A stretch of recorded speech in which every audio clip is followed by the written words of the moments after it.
30 मिनिटाची चर्चा असते, त्यात 20 मिनिट कार्यक्रम असतो, 10 मिनिट ॲडव्हर्टाईज असते आणि 4 लोक असतो आम्ही त्यात बोलणारे. त्यामुळे मला 6 मिनिटात 5 मिनिटात पण आपला मुद्दा मांडायची सवय टी व्हीमुळे झालेली आहे. एक 12 मिनिट घेईन मी तुम्हा अध्यक्षांच्या परवानगीनं सगळ्यांच्या.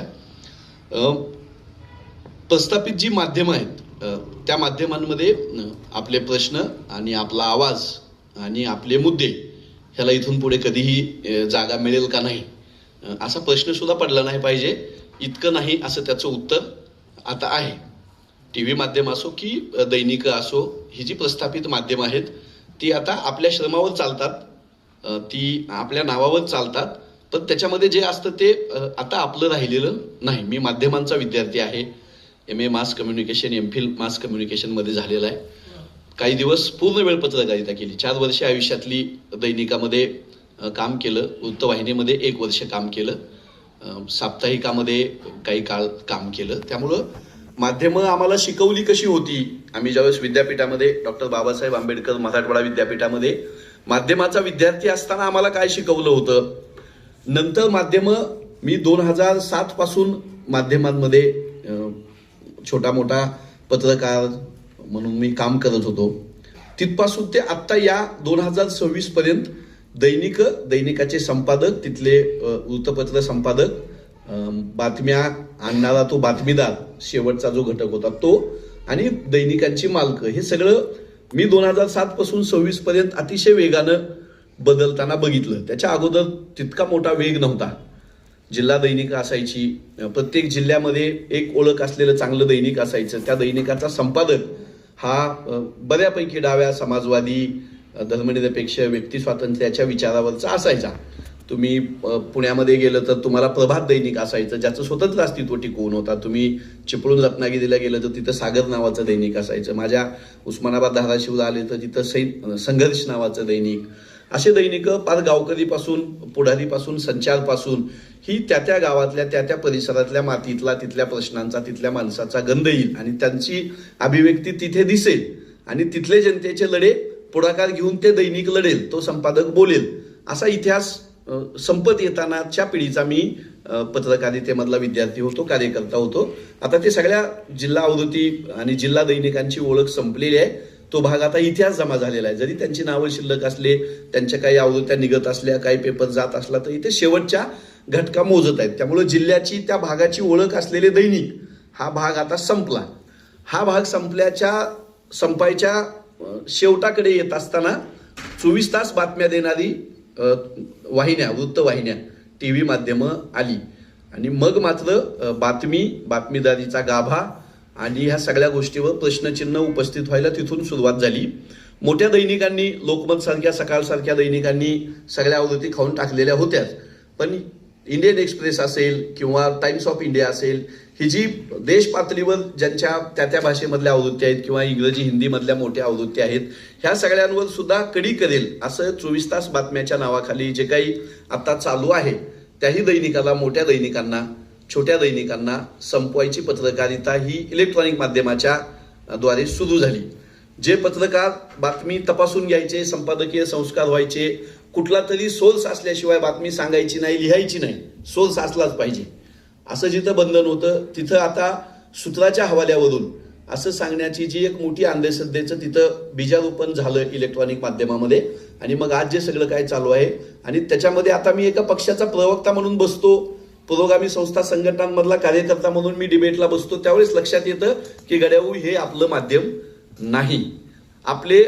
ते मला बोलवतात, सरांनी सांगितलं तसं मी रोज 2-3 चॅनलवर असतो, पण तो त्यांचे जे मुद्दे आहेत, ज्या मुद्द्यावर त्यांना चर्चा घडवून आणायची आहे, जे मुद्दे इथल्या लोकांच्या गळी त्यांना उतरवायचे आहेत, त्याच्यावरच ते आम्हाला बोलवतात. मला जे मुद्दे अपेक्षित आहेत, आपले जे जिव्हाळ्याचे विषय आहेत, समाजामध्ये आता दिसणारे जे विषय आहेत, जे मूलभूत बदलाचे विषय आहेत, त्या विषयावर कधीही डिबेट होत नसतात, ते घेतले जात नाहीत. त्यामुळे आमचं माध्यमांमध्ये दिसणं पण आता हे आपल्याला जसं अपेक्षित आहे, आपल्याला नवसमाज माध्यमांमध्ये जे स्वातंत्र्य आपल्याला विषय मांडण्याचा आहे, ते प्रस्थापित माध्यमांमध्ये राहिलेलं नाही. मी कॉम्रेड आजपर्यंत 341 डिबेटमध्ये सहभाग घेतला, त्याच्यापैकी 160 डिबेट या हिंदू मुस्लिम प्रश्नावरचे आहेत. जो प्रश्न आपल्यासाठी नव्हता आणि नाहीये, त्या प्रश्नावर आम्ही बोललं पाहिजे. असं म्हणून ते तिथं बोलवतात आणि मग आम्ही अल्पसंख्याकाची बाजू घेतलीच पाहिजे. संविधानानं आपल्याला सांगितलं की दुर्बलाच्या बाजूने उभं राहिलं पाहिजे. मग आपण जो मोठा वारसा सांगतो समतेच्या चळवळीचा, तर अर्थात आपण दलितांच्या बाजूनं, आदिवासींच्या बाजूनं, शेतमजुरांच्या बाजूनं, जो आवाज ज्याला नाही त्याच्या बाजूनच आपण असलं पाहिजे. त्यामुळे आम्ही अधिकारानं हक्कानं छाती ठोकून आम्ही कुण्या मुसलमानावर अत्याचार होत असेल, कुण्या दलितावर अत्याचार होत असेल, शेतमजुरावर, खाण कामगारावर, आदिवासींवर, तर आम्ही बोलतो.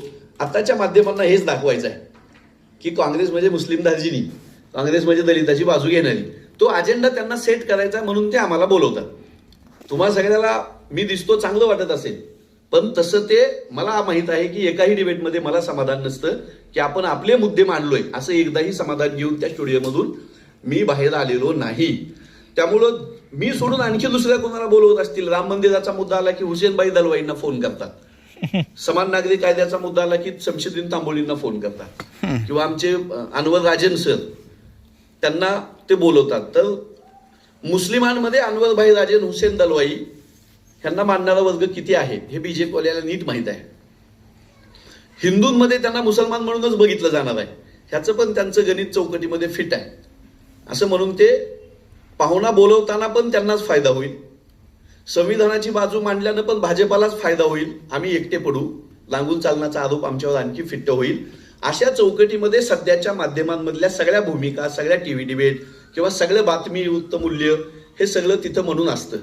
नक्षलवादी चळवळीमध्ये दलित तरुण सापडले की दलित नक्षलवादी नक्षलवादाच्या वाटेवर का जातात वगैरे अशा हेडलाईन होतात. पण DRDOचा एक संचालक तो ज्यावेळेस मुस्लिम महिलेच्या नादी लागून त्या हनी ट्रॅपमध्ये अडकून DRDOची माहिती गुप्तपणे तिकडं विकतो, त्यावेळेस ब्राह्मण समाज हा पाकिस्तानच्या नादी अशी हेडलाईन लोकसत्ताची, महाराष्ट्र टाइमची कधीच होत नाही. ते मुस्लिमांबद्दल होते, दलितांबद्दल होते. इथल्या जात वर्ग वर्ण व्यवस्थेचे सगळे दोष हे प्रिंट मीडियामध्ये आणि इलेक्ट्रॉनिक मीडियामध्ये होतेच होते, आता तर ते जास्त आहे. मी त्या संपादकाला दिलेला शब्द म्हणून मी त्या दैनिकाचं, त्या चॅनलचं नाव सांगत नाही, पण आता मी ज्याला सामोरे जातो ती मला इथं शेअर करावं वाटतं की प्रस्थापित माध्यमं काय आहेत आजच्या घडीला. एका दैनिकाच्या मल्टीमीडिया संपादक आहेत, ते चॅनल पण आहे त्यांचं आणि दैनिक पण आहे. तर एक 7-8 डिबेटमध्ये त्यांना त्या कसा फडणवीस साहेबांचा बीजेपीचा मोदी साहेबांचा अजेंडा राबवतात हे मी सविनय भाषेमध्ये, संसदीय भाषेमध्ये अतिशय शांतपणे 7 डिबेटमध्ये मी त्यांच्यावर आरोप केला की तुम्ही हा फडणवीस साहेबांचा अजेंडा, बीजेपीचा, मोदीचा आणि संघाचा अजेंडा राबवता. 8व्या डिबेट नंतर त्यांनी त्यांच्या मालकाला सांगितलं की ते हनुमंत पवार डिबेटला असतील, नाहीतर मी चॅनलमध्ये असेल. आणि 1 महिना झालं त्या चॅनलनं माझ्यावर बहिष्कार घातला. मी जर शिव्या दिल्या, मी जर अपशब्द वापरलं, त्यांच्या वयाचा, त्यांच्या लिंगाचा काही मी मुद्दा आणून जर त्यांना भांडलो, स्त्री म्हणून अपमान केला, महिला म्हणून अपमान केला, जे असं कुठलंही त्या 7 डिबेटमध्ये झालेलं नाही, तरीही त्यांनी सांगितलं की हा माणूस बोलणार असेल तर मी येणार नाही. हा बहिष्कार आहे. हा बहिष्कार माझ्या भूमिकांवरचा आहे, माझ्यावरचा नाही. मी त्यांनी बहिष्कार घालावा आणि मी नाराज व्हावं, एवढे मोठे ते राहिलेले नाहीत, एवढा छोटा मी पण राहिलेलो नाही. काही फरक पडत नाही. त्यांच्या मातीला मी नाही गेल्यानं, ते माझ्या आल्यानं, त्या भूमिकेतून आम्ही कधीच बाहेर आलो की आम्हाला तुमचं काहीच नको. पण ज्यावेळेस सार्वजनिक विषय येतो तिथं तुम्ही आजही बहिष्कारासारखं शस्त्र वापरता. संपादकांनी शब्द दिलाय, थोडे दिवस मला वेळ द्या, मी त्यातून मार्ग काढतो, म्हणून मी कुठे नाव सांगत नाही, त्यांचा मान म्हणून. पण वस्तुस्थिती अशी आहे की आपले मुद्दे आत्ताच्या प्रस्थापित माध्यमांमध्ये येत नाहीत. महाराष्ट्राच्या विधिमंडळामध्ये राशनच्या तांदळामध्ये प्लॅस्टिकचा तांदूळ मिक्स करून वाटला जातो, ह्याच्यावर आमदार बोलले. एकाही वाहिनीने याची बातमी केली नाही. नाना पटोले काँग्रेसचे, जितेंद्र आव्हाड राष्ट्रवादीचे आणि भाजपाचे जे एक आमदार आहेत मराठवाड्यातले, बबनराव लोणीकर, या 3 आमदारांनी विधिमंडळामध्ये प्लॅस्टिकचे तांदूळ घेऊन आले. प्लॅस्टिकचे तांदूळ राशनच्या धान्याच्या ह्याच्यामध्ये वितरित केले जातात. 1 किलो तांदूळ असतील तर त्याच्यामध्ये पाव किलो प्लॅस्टिकचे तांदूळ टाकले जातात. आणि हे सत्ताधारी पक्षाच्या आमदारासकट विरोधी आमदारांनी एकानंही बातमी केली नाही. मी एका चॅनलवर डिबेटला गेलं, मला तिथल्या उपसंपादकाकडून हळूच फोन येतो की मेगा इंजिनिअरिंगचं नाव घेऊ नका. मी म्हणलं का मेगा इंजिनिअरिंगचं काय घ्यायचं नाही, त्यांची आमच्या चॅनलमध्ये इन्व्हेस्टमेंट आहे, ते नाव सोडून तुम्ही काही बोला, आमचं काय म्हणणं नाही. ओके, मग दुसऱ्या चॅनलला गेले की तिथं म्हणतात अदानी साहेबाचं नाव घेऊ नका, त्यांचं चॅनल आहे, तुम्ही जर अदानी सतत म्हणाल चॅनलवर तर तुम्हाला बोलवायला बंदी आम्हाला घालण्यात येईल. तर तुम्ही असं आम्हाला वाटतं, पण अदानींचं नाव घेऊ नका. तिथं अंबानीचं घेतलं चालतं, ते म्हणतात अंबानीचं घ्या. दुसऱ्या चॅनलला गेलो, ते म्हणतात तिथं अंबानी साहेबाची इन्व्हेस्टमेंट आहे, त्यांचं नाव घेऊ नका, अदानींचं नाव घेतलं तरी चालतं. एकूण गोळाबेरीज अशी की ते त्यांची मालकं आहेत, ते उघडपणे आहेत. भारतामधला सगळा इलेक्ट्रॉनिक मीडिया हा 3 जणांच्या हातामध्ये आहे आणि प्रिंट मीडिया एक 2-4 जणांच्या हातामध्ये आहे. त्यामुळं पहिलं माझ्या निवेदनातला पहिला मुद्दा आपण समजून घेऊ, ते दुरुस्त करायचं नाही करायचं, कसं होईल का नाही, की ते संपून जातील हे मला माहित नाही, त्याच्यावर भाष्य करण्याएवढा मी मोठा नाही. पण प्रस्थापित माध्यमं आपली यत्किंचितही राहिलेली नाही. आपली लोक तिथं काम करतायत. आपल्या मुद्द्यांबद्दल जिव्हाळा असलेली माणसं तिथं अजूनही उपसंपादक, संपादक, बातमीदार म्हणून आहेत. आपलेच भावंड आहेत, आपलेच भाऊ आहेत, आपल्याच गावखेड्यातली लोक आहेत. पण त्यांना कधी उचलून कुठं काय फेकून देतील हे माहित नाही. मला डिबेटमध्ये बोलताना टोकलं नाही म्हणून 2 अँकर मुलींना नोकरी सोडावी लागलेली. 2 अँकर मुली, त्यातली एक कविता राणे आहेत. मी तुम्हाला सांगतो, आता कविता राणे नावाची मुलगी अँकर म्हणून दिसणार नाही तुम्हाला कुठल्याही चॅनलवर. पहिल्या चॅनलमधून त्यांना मेमो भेटला, मी बोलताना त्यांनी मला थांबवलं का नाही म्हणून. आणि दुसऱ्या चॅनल म्हणजे तुम्ही यांना जास्त वेळा बोलायला वेळ देता म्हणून 2 मेमो दिले. आणि संयत भाषेमध्ये मी मांडत असताना सुद्धा त्यांच्या अंगावर जायचं, थांबवायचं, आणि त्यांचं तुम्ही ऐकून घेत नाही म्हणून 2 मुलींना अँकर पदाची नोकरी. तर जे आपल्या बाजून असतील तिथे ते हतबल आहेत, ते नौकर आहेत, त्यांच्या उपजीविकेचा प्रश्न आहे म्हणून मान मुटकटून काही जण तिथं काम करतात. जे लढतायत त्यांना बाहेर फेकलं जातं. आपला तो कदम म्हणून युट्यूबवरचे कदम असतील की अनेक आपण निखिल वागळेंपासून बघितलं, केतकरांपासून बघितलं, अनेक जिल्हा दैनिकामध्ये तुमच्या जिल्ह्यातही तुम्हाला माहीत असतील अशा लोकांनी. त्यामुळे प्रस्थापित माध्यमं आपली राहिलेली नाहीत, आपले मुद्दे तिथं कधीही असणार नाहीत. ह्याच्यावर आपण ठाम राहू. तिथं आपल्याला भूमिका मांडायला जावं लागेल, तिथं बातमी छापतील, येईल छापून, ओके, पण ते आपल्या अजेंड्यावर, आपल्या चौकटीत ते इथून पुढे कधी खेळणार नाहीत. तशी अपेक्षा करणं, त्यांना अभिव्यक्ती स्वातंत्र्याची दुहाई देणं, त्यांना वृत्तपत्राचा इतिहास सांगणं, बातमीदारी कशी वगैरे, हे सगळं आता हे क्षमतेच्या पलीकडे गेलेलं आहे. ते मालकं झालेले आहेत, तो बिझनेस झालेला आहे, तो धंदा झालेला आहे. जसं एखादी वस्तू विकायला असते तसं त्यांनी ते प्रोडक्ट विकायला ठेवलेलं आहे. शेवट करतो ह्या प्रस्थापित माध्यमाबद्दल. माझ्या मराठवाड्यामध्ये खंडापूर म्हणून गाव आहे लातूर तालुक्यामध्ये. तिथे वारकरी संतांच्या पादुकांच्या दर्शनाचा एक मोठा सप्ताह लावला. वारकरी संतांच्या पादुकाचं दर्शन. आता वारकरी संप्रदायाचा ज्याला अभ्यास आहे, जे कोण वारकरी संप्रदायातले आहेत, कुठल्याही संतांची कुठलीही पादुका वारकरी संप्रदायामध्ये कधीही पूजली जात नाही. तरी त्यांनी ते वारकरी संतांचे फोटो छापून त्या पादुका आणल्यात, त्याचा मोठा सोहळा केला. 6-6.5 लाख लोक तिथं दर्शनाला आली आणि जवळपास 5.5 कोटीपेक्षा जास्त रुपये गोळा झाले साधू संतांच्या देवाधर्माच्या नावावर. आणि त्यातले 4 कोटी घेऊन एक बाबा पळून गेला. तो पोलिसांनी आता अटक वगैरे केला. लातूरची घटना आहे, काल अटक केला तो, 1 महिना गायब होता. ह्याच्यात सांगायचं तात्पर्य असं की ह्या सगळ्या सोहळ्याचा पार्टनर हा दैनिक सकाळ होता. आणि असाच सप्ताह त्यांनी पुण्यामध्ये आयोजित केला, दुसरा मराठवाड्यामध्ये. तर वारकरी साधू संतांच्या पादुकाची मिरवणूक काढायची, त्याच्या दर्शनाला वारकरी उभा करायचे, सामान्य लोक उभा करून वारकरी संप्रदायाच्या आत्म्यावरच घाला घालायचा, हा एक डाव दैनिकानं आखलेला होता. आणि त्याच्यासाठीची सगळ्या प्रसिद्धीसाठीची सकाळची यंत्रणा काम करत होती. आणि सकाळ असल्यामुळं आणि ते प्रसिद्ध करत असल्यामुळं माझ्या पक्षाच्या नेत्यांनी सुद्धा व्हाईट मनी चेकनं 41 लाख रुपये त्यांना देणगी दिला होता. आणि 5.5-6 लाख लोक आली, 5 कोटी निधी गोळा झाला आणि एक बाबा 4 कोटी घेऊन पळून गेला, तो आता तुरुंगात टाकला. ह्या सगळ्याच्या मागं पार्टनर म्हणून दैनिक सकाळ होता. जे सकाळ नाभी परुळेकरांच्या नावानं, जो सकाळ कधीतरी उत्तम कांबळे संपादक आहेत म्हणून आम्ही वाचायला शिकलो, ज्या सकाळमध्ये दयानंद माने आमचे काम करत होते, किंवा ज्या सकाळनं सती दासी आपलं देवदाशी निर्मूलनाचं काम केलं, जो सकाळ डॉक्टर नरेंद्र दाभोळकरांच्या विवेक वाहिनीच्या बाजूने उभा राहिलेला होता, किंवा जो सकाळ बाई एन डी पाटलांनी जे बोललं ते जसेचे तसं छापायचा. तर जे कामगाराच्या लढ्याला, पुरोगामी लढ्याला किंवा दीक्षाभूमीवरचा फोटो सगळ्यात पहिल्या पानावर असायचा सकाळमध्ये. आता नागपूरच्या संचलनाचा फोटो असतो त्यात. तर जी दैनिके एकेकाळी अशी होती ती सगळी आता बुवा बाबा भामटेपणा कसे करायले त्यांच्या नादी लागलेले. त्यांचा नाद आपण आता सोडून देऊ. त्यांच्या भरोश्यावर आपल्या चळवळी, आपले लढे, आपले विचार, आपले मुद्दे पुढे जाणार नाहीत. आता याला पर्याय म्हणून समाज माध्यम आपल्याला वापरता येतील का, देता येतील का, की त्याच्या पलीकडे हे आणखी काय माध्यमं आपल्याला उभा करावी लागतील, स्वीकारावी लागतील, अंगीकारावी लागतील, याच्यावर आपण काम करू. समाज माध्यमाचं ज्यावेळेस सुरू झालं, फेसबुक, व्हॉट्सअप, ट्विटर, फेसबुक आणि आता इंस्टाग्राम, तर हे मला असं वाटतं की आपल्या सगळ्या चळवळीतल्या धुरीणांना हे माध्यमं किती हाताळता येतील आणि ते त्याला किती फ्रेंडली राहतील ही मला शंका आहे. त्यामुळे चळवळीतल्या तरुण पोरांनी, चळवळीतल्या नवीन, आता मलाही इंस्टाग्राम वापरता येत नाही, मी जितकं फेसबुक कम्फर्टेबल आहे किंवा फेसबुकवर जितकं मला आत्मसात करायला सोपं गेलं किंवा तिथं मी जितकं व्यक्त होऊ शकतो सराईतपणे म्हणतो मी त्याला, तसं मला इंस्टाग्रामवर मलाही जमत नाही. ही माध्यमं रोज बदलत आहेत, दैनिक बदलायला वेळ गेला, तंत्रज्ञान आलं, जागतिकीकरण आलं, छपाईची तंत्र बदललं, बातमीदारी वगैरे, पण तो 40-50 वर्ष या महाराष्ट्रावर दैनिकांनी राज्य केलेलं आहे. इथलं राजकारण समाजकारण दैनिक ठरवायचे.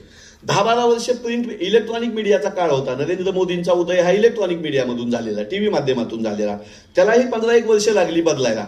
पण समाज माध्यमं, ट्विटरचं एक्स कधी झालं, त्याचे मालक कधी बदलले, फेसबुकला स्पॉन्सरशिप कधी आली, फेसबुकला रीच कधी कमी केला, आणि निवडणुकांमध्ये त्याचं काय कंटेंट मॉनिटायझेशन कसं करतात, आणि आता इंस्टाग्राम, आणि मग त्या इंस्टाग्रामचा डेटा, त्या सगळ्या डेटाची सुविधा, आणि आपण सगळं आपली प्रायव्हसी त्याच्यावर देऊन टाकणं, हे खूप गुंतागुंतीचे, प्रचंड बदलाचे, वेगाचे विषय आहेत. ह्याच्यात आपण आपल्या पुरतं वापरून असं घेऊ की आपल्या चळवळीचे जे विषय आहेत ते विषय आपल्याला लोकांमध्ये या नवीन माध्यमांमध्ये घेऊन जाण्यापासून आता आपल्याला कोणीही रोखलेलं नाही. ते असू द्या भांडवली, तेही भांडवलीच माध्यम आहे. फेसबुक असेल, ट्विटर असेल, ते ज्या दिवशी त्याला बंद करायचे त्या दिवशी तो बंदच करेल. माझा स्वतःचा अनुभव असा आहे की फेसबुकचा जो माझा रीच आहे आत्ताचा, तो निवडणुकांमध्ये 10% येतो. की मी आता पोस्ट टाकली तर एका तासामध्ये कुठल्याही व्हिडिओला, पोस्टला माझे 1000 लाईक येतात. निवडणुका लागल्या की त्या 300 वर येतात, 200 वर येतात. ते बरोबर ते होतं, ते कुठल्याही होतं माहित नाही, पण अल्गोरिदम मध्ये होतं. पण म्हणून आपण ती माध्यमं आता वापरायला तशी आर्थिकदृष्ट्या स्वस्त आहेत. हा माझ्यासाठी पहिला महत्वाचा मुद्दा आहे. टीव्ही माध्यमामध्ये, प्रिंट माध्यमामध्ये आपले मुद्दे लावून धरण्यासाठी जी काही एनर्जी लागायची, जे काही रिसोर्सेस लागायचे, त्या रिसोर्सेसपेक्षा किती तर कमी मध्ये व्हिडिओ तयार करणं, तो एडिट करणं, त्याला कॅप्शन चांगलं देणं, आणि तो आता माझ्या युट्यूब चॅनलला, माझ्या इंस्टाग्रामवर रील म्हणून, माझ्या फेसबुकला तो व्हिडिओ म्हणून टाकणं सोपं झालं. तर आर्थिकदृष्ट्या संसाधनं कमी लागतील अशी ही माध्यम आहेत, म्हणून आपण त्याच्याकडे गांभीर्यानं पाहणं मला महत्वाचं वाटतं. दुसरं, ती जी माध्यम आहेत त्या माध्यमाची वेगळी भाषा आहे. जी कॉम्रेड गोविंद पानसरे, विश्वास उटगी म्हणून, किंवा देवीदास तुळजापूरकर आम्हाला AIBAचे अर्थकारण समजून सांगायचे, मार्क्स समजून सांगायचे, कामगार कष्टकऱ्यांचे लढे समजून सांगायचे. 8 दिवसाचं शिबिर व्हायचं, आणि 8 दिवस आम्ही रात्रंदिवस बसून ही सगळी शिबिरं केलेल्या पिढीमधला मी आहे. तेही प्रबोधनाचं माध्यम होतं. दैनिकामध्ये, साप्ताहिकामध्ये लिहिणंही प्रबोधनाचं माध्यम होतं. टीव्हीच्या डिबेटही प्रबोधनाचं माध्यम होतं. या सगळ्याची भाषा वेगळी होती. तशी आता ट्विटरची, इंस्टाग्रामची, फेसबुकची भाषा, आपण आजपर्यंत जी सवय आहे आपल्याला व्यक्त व्हायची, जी माध्यमं अंगवळणी पडलेली होती, त्याच्यापेक्षा याची भाषा टोटली वेगळी आहे. तिथला अल्गोरिदम वेगळा आहे. तिथल्या मग भाषेचा विषय निघाला होता, कोणत्या भाषेत कसं बोलायचं, ती भाषा वेगळी आहे. कॅप्शनचे नियम वेगळे आहेत, हॅशटॅगचे नियम वेगळे आहेत. फोटो, त्याचे 1000 प्रकार आहेत. उभा फोटो काढल्यानंतर काय होतं, आणि आडवा काढल्यानंतर काय होतं, याच्यावर सुद्धा फेसबुकचा, इंस्टाग्रामचा रीच आता ठरतो. हे सगळं करत असताना आपल्याला, आपण ज्या मूल्यांसाठी आग्रही राहतो, ते संवैधानिक मूल्य, ते आपल्या विचारधारेचे मुद्दे आपल्याला त्याच जुन्या भाषेत, त्याच पटडीमध्ये समाज माध्यमावर मांडून चालणार नाही. त्याला वेगळी धाटणी द्यावी लागेल. मी जिथे कुठे बोलायला जातो तिथं माझा अट्टहास असतो, आग्रह असतो की माझं भाषण पूर्ण मला रेकॉर्ड पाहिजे, आणि ते हाय डेफिनेशन कॅमेऱ्यानं, प्रोफेशनल कॅमेऱ्यानं पाहिजे. आता कुठंच मी एकटा गेलो, एकदा बोललो, निघून गेलो असं करत नाही. कारण माझ्या डोक्यात कायम आहे की मला त्याचं एक रील करायचं आहे, मला त्याचे फेसबुकला 5 व्हिडिओ टाकायचे आहेत. इस्लामपूरमध्ये कॉम्रेडनी सगळ्यांनी व्याख्यान ठेवलं होतं माझं, तिथं जितक्या लोकांनी ऐकलं नाही त्याच्यापेक्षा 10 पट लोकांमध्ये त्याचे रील मला लोकांमध्ये गेले. तर आता इथून पुढे आपली जी एनर्जी आहे, आपले जे कष्ट आहेत, हे एका शिबिरापुरते असं आपण समजू नये. लाखो लोकांना सोशल मीडियामध्ये आपल्याला ते घेऊन जाता आलं पाहिजे. त्यामुळं प्रिसाइजली बोलायची सवय आपल्या सगळ्याला करून घ्यावी लागेल. आता एकदम आदिम काळापासून, स्त्री दास्य वर्ग वर्णांतक क्रांतीपासून जर तुम्ही बोलायला लागले इंस्टाग्रामवर, तर मग ती पिढी त्या माध्यमाला आपल्याला ऐकायचं सोडेल. ते माध्यम चालेल, आपल्याला ते ऐकणार नाहीत. आपल्याला करतात 5 सेकंदाचा 5 सेकंद पहिले ठरवतात की हा व्हिडिओ ऐकायचा आहे, बघायचा आहे का नाही. 5 सेकंद तुम्हाला, त्या 5 सेकंदामध्ये तो माणूस तिथं टिकण्यासाठी तुम्हाला काय द्यावं लागेल, तर जे आजपर्यंत कुणी सांगितलं नाही, जे आजपर्यंत कुणी लिहिलं नाही, जे आजपर्यंत इथं आलं नाही, असं काय द्यायसारखं असेल तर लोक तिथं आपल्याला एंटरटेन करतात, ऐकतात, वेळ त्यांचा देतात. मी माध्यम वेगळे काढता येतील का, ह्याचा अनुभव आपल्याला घ्यावा लागेल. मला ह्या सगळ्या ह्याच्यामध्ये जबाबदारीनं समाज माध्यम वापरणं हे चळवळीतल्या लोकांपासून सुरू झालं पाहिजे. सोशल मीडियाची पहिली ओळख ही बेजबाबदारपणा अशी आलेली. कोणी काही तिथं वेट होतं, कोणी काही बोलतं, शिवाय देऊ शकता, घाण बोलू शकता, हिंसेचे व्हिडिओ टाकू शकता, रक्तपात करू शकता, अश्लीलता पसरवू शकतात, त्याला काहीही दरबंद राहिलेला नाही. त्यामुळं जो वर्ग आहे ज्याच्यापर्यंत आपल्याला पोहोचायचंय त्याला पहिला मेसेज आपल्याला समाज माध्यम जर आपल्याला वापरायचे असतील तर हा माणूस जबाबदारीनं समाज माध्यम वापरतो असं आपलं स्वतःचं व्यक्तिमत्व समाज माध्यमावर तिथला प्रेझेन्स आपल्याला इस्टॅब्लिश करावा लागेल. टाकायला लागलो, रील टाकायला लागलो, त्याला टरबूज म्हणायला लागलो किंवा नरेंद्र मोदीला रंगा बिल्ला म्हणायला लागलो तर लोकांचा आपल्याला तिकडे मतदान करायला जी लोक गेलीत काँग्रेस ती आपलीच आहे. भाजपला वोट करणारा माणूस माझाच भाऊ आहे, माझाच मामा आहे, काका आहे, गावातला आहे. त्याला जर अलीकडे आणायचं असेल तर आपल्याला ते टोक गाठणी जी आहे टीकेचं, हिंसेचं, भाषेचं हे आपल्याला करून चालणार नाही. मी प्रचंड फटकळ तोंडाचा आहे. माझ्या घरी गावाकडे, माझ्या कुटुंबात गावात लोकांना विश्वास बसत नाही की हा चॅनलवर इतकं शांत आणि गोड कसं बोलतो. तर मी तो माझ्यात बदल करून घेतला आणि मग ज्यावेळेस माझा एखादा कार्यकर्ता मला भेटतो की आमची आई पण तुमचं मन लावून ऐकते. मी प्रवीण दादा गायकवाडांच्या घरी गेलो होतो, त्यांच्यावर हल्ला झाले.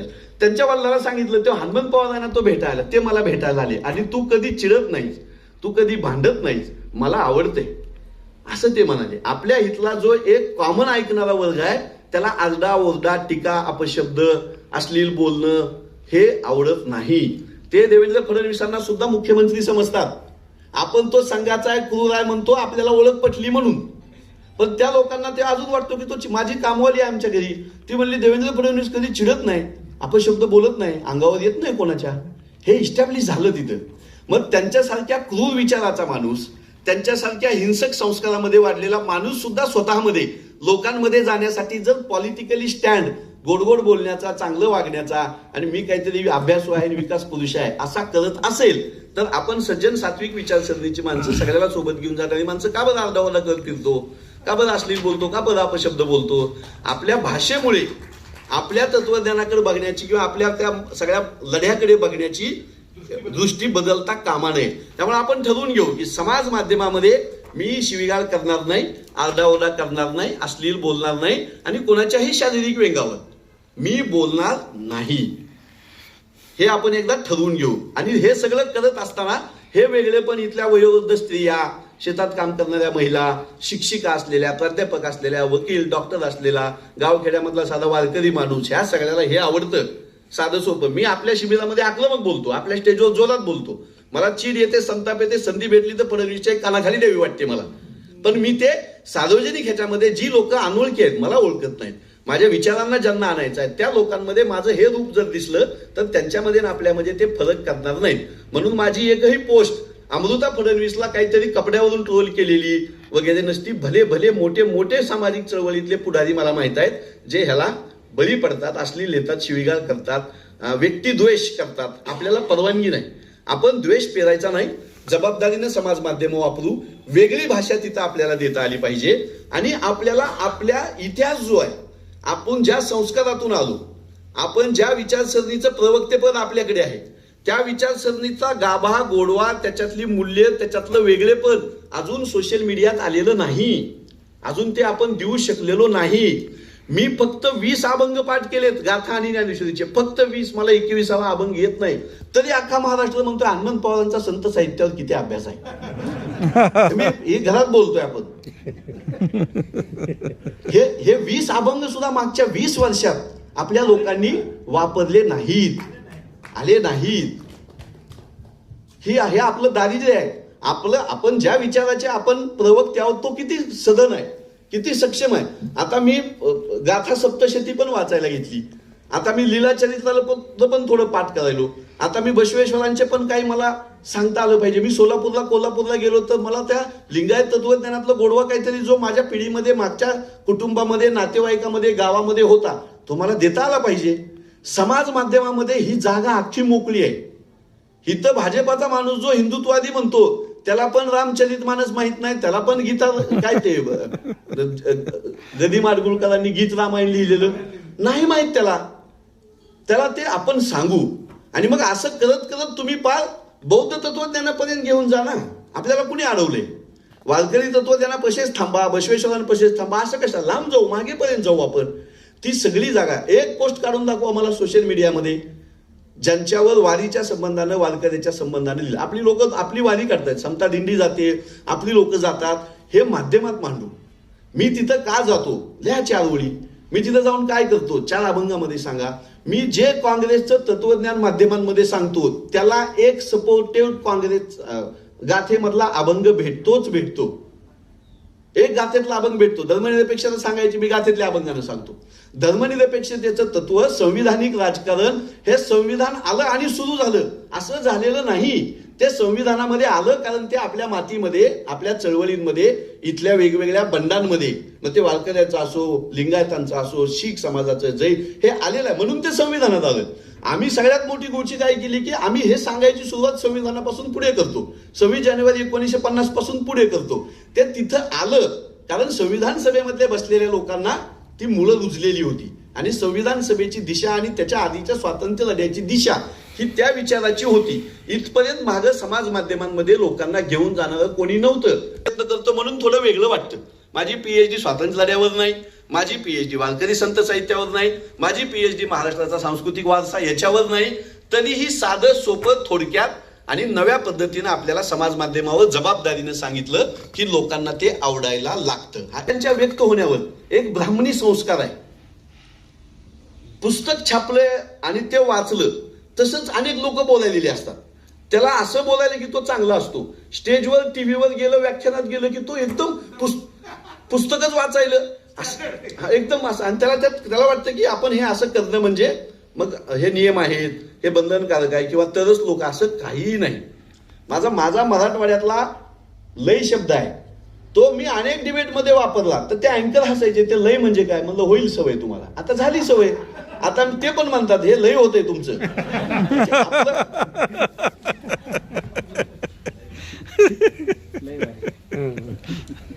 आपला गोडवा यावा, आपल्या संस्कृतीचं संचित सांगता आलं पाहिजे, जबाबदारीनं वागता आलं पाहिजे.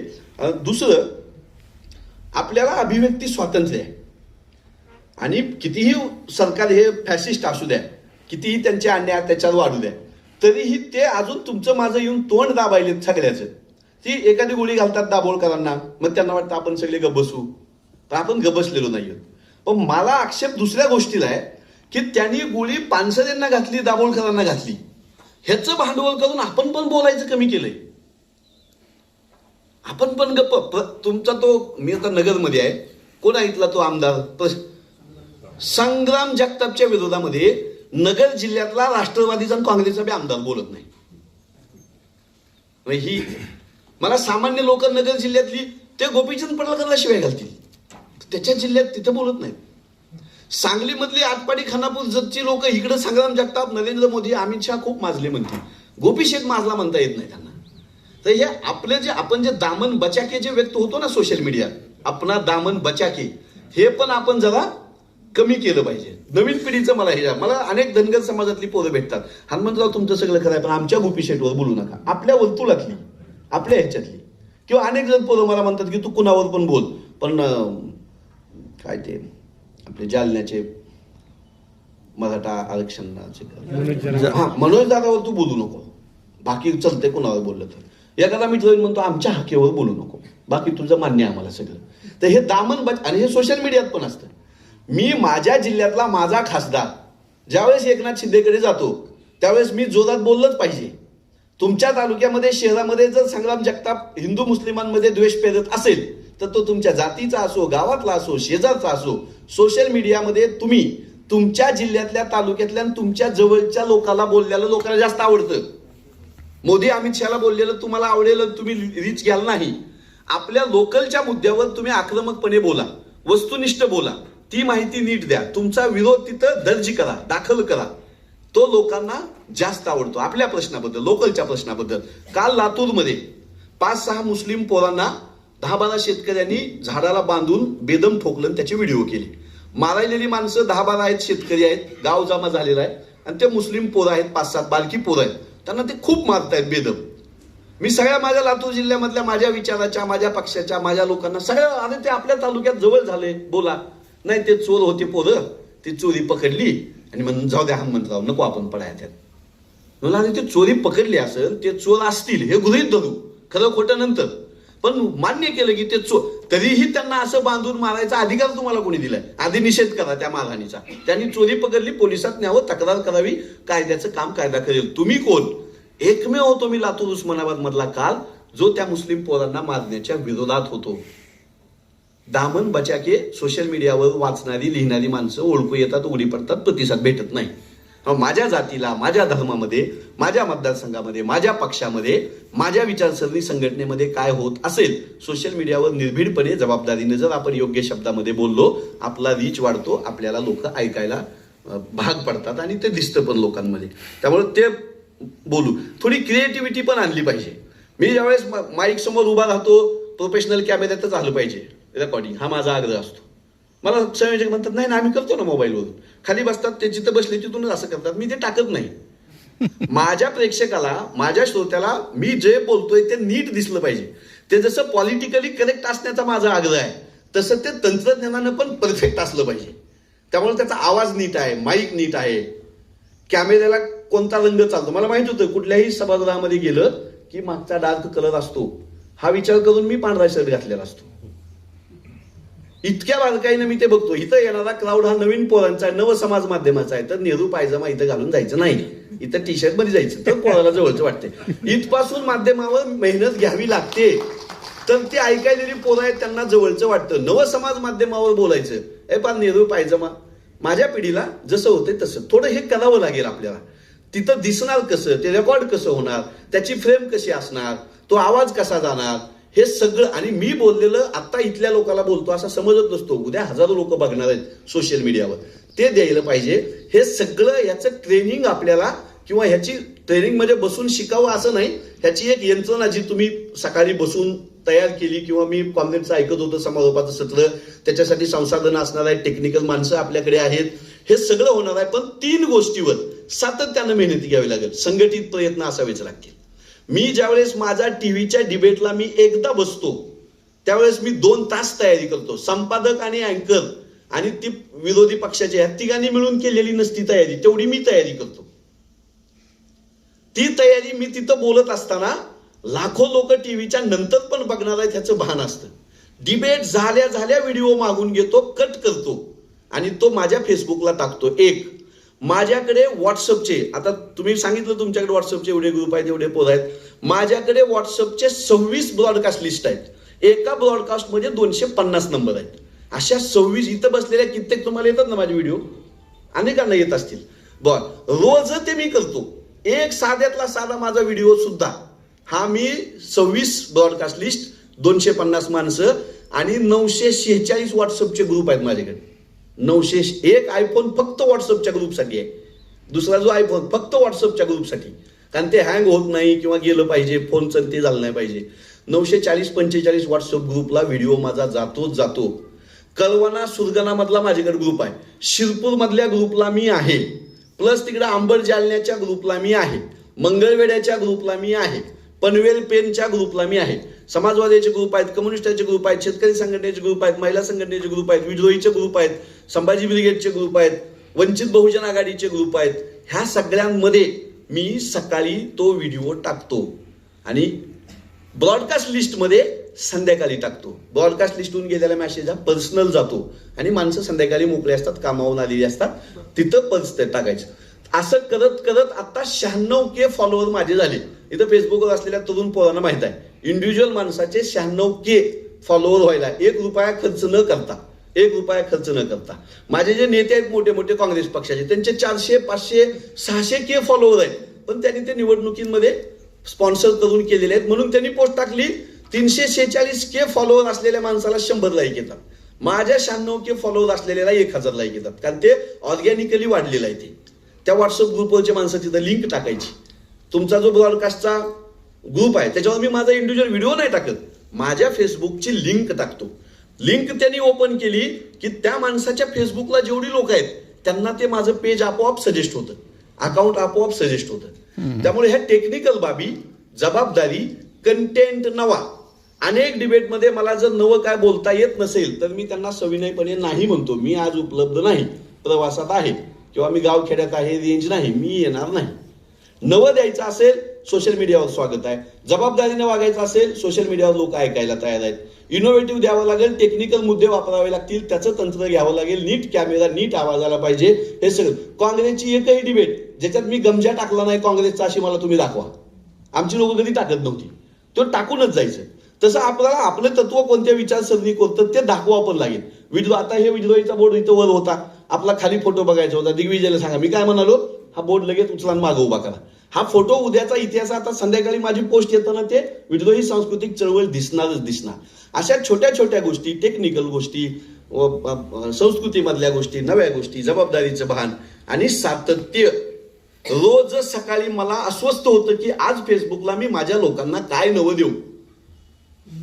रोज त्याच्यात असं करून नाही चालत. झालं 5 दिवस 8 दिवस असं नाही चालत. आता मी इथे आज बसलो तरी माझं कंटिन्यू डोक्यात चालू असते की आज मला सायंकाळी काहीतरी द्यायचे, सकाळी काहीतरी द्यायचे. मग ते डाटा कलेक्ट करतो. नसेल काय तर शोधतो, जातो. एक रिक्षावाल्यासोबत तरी अहमदनगर मधल्या अहिल्यानगरच्या मी फोटो काढला तरी पण हा रिक्षावाला कुठल्या प्रश्नाला सामोरे जातोय, तो काय आहे, त्याच्या पाठीला कसं दुखायले. एका रिक्षावाल्यासोबत कॉम्रेड पोस्ट टाकली होती मी. रिक्षा तंत्रज्ञान ज्यावेळेस आलं, पहिला रिक्षा ज्यावेळेस आला तिथपासून आतापर्यंत जवळपास 95-96 वर्ष झाले, त्या रिक्षाचं तंत्रज्ञानच बदललं नाही. बाकी विमानं बदलली, 4 व्हीलर बदलल्या, 2 व्हीलर हजारो बदलल्या, रिक्षा जसा आला तसाच आहे आजपर्यंत. तर गरिबासाठी तंत्रज्ञानामध्ये डेव्हलपमेंट होत नाही. गरिबासाठी तंत्रज्ञान त्याच्या पाठीचा, त्याच्या हाताचा, त्याच्या मानेचा विचार करत नाही. होतं रिक्षा संघटनांच्या लोक फोन करून रडले मला फोनवर की अरे हनुमंतराव, तुमचं राव आम्ही हे नवं द्या, वेगळं द्या, काहीतरी मांडा. रिक्षावाले तुमच्या बाजूने होते, माझ्या मला त्या माणसाला नवं काहीतरी द्यायचंय. असं सगळं आपण आपल्या प्रश्नावर, लढाईवर, लोकशाहीतल्या मुद्द्यावर हे करणं. जबाबदारी जास्त वाढली, तरुण पोरांची जबाबदारी जास्त आहे. या स्टेजवरच्या लोकांनी यांचं आयुष्य अख्खं 15 लावलेलं आहे. त्यावेळेस जे करायचं होतं, मोर्चे काढायचे होते, आंदोलन करायचं होतं, संघटना बांधायच्या होत्या, जेलमध्ये जायचं होतं, सगळं त्यांनी इमानी इतबारी केलेलं आहे. आता त्यांनी सोशल मीडिया आणि फेसबुकवर बी करावं म्हणणं म्हणजे आपली पिढी कर्मदलीची आहे. चांगलं वाटेल, निश्चिंत वाटेल आणि सुट्टी भेटेल आणि आपण आपल्या अंगावर हे सगळं घेऊया. आणि हे अशा ह्याच्यातून व्हावं. शेवट करतो की समाज माध्यमावर व्यक्त होणं हे म्हणजेच चळवळ आणि हे म्हणजेच क्रांती असं असू शकत नाही. मी निवडणुका लढतो, प्रचार सभेत जातो, मोर्चा काढतो, अंगावर केसेस घेतो आणि मग सोशल मीडियावर बोललं तर लोक ऐकतात. नुसता बसलो मी आणि रोज विश्लेषण करायलोय, त्याला गावाकडे आमच्या आबाळ हाणणे म्हणतात. आबाळाला हाणायचं असं नाही. मला रस्त्यावर असलं पाहिजे, लोकात असलं पाहिजे, आणि लोकांना उपलब्ध पण मी दिसलो पण पाहिजे. शेतकऱ्यात गेलो पाहिजे, विद्यार्थ्यात गेलो पाहिजे, आदिवासीत गेलो पाहिजे. तर आपल्या व्यक्त होण्याला एक गांभीर्य येतं, खोली येते आणि लोक आपल्याला बघतात. तरुण पिढी बसलेली आपले लढेल आणि ते लढे लोकांसमोर समाज माध्यमातून घेऊन जाईल. या कामामध्ये विद्रोही सांस्कृतिक चळवळीला हनुमंत पवार 12 महिने 24 तास तुम्ही आवाज द्याल त्यावेळेस उपलब्ध असेल. एवढं बोलतो आणि थांबतो.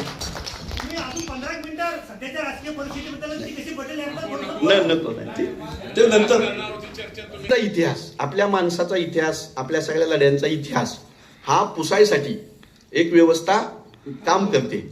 हे सगळं आपलं रोजचं करत असताना सुद्धा आपले स्वातंत्र्य लढे, आपल्या चळवळी, कॉम्रेड भारत पाटणकर यांनी केलेलं काम, शाहीर संभाजी भगत यांचा, हे सगळं डिजिटलाइज करू, हे सगळं करून ठेवू, हे मांडत राहू.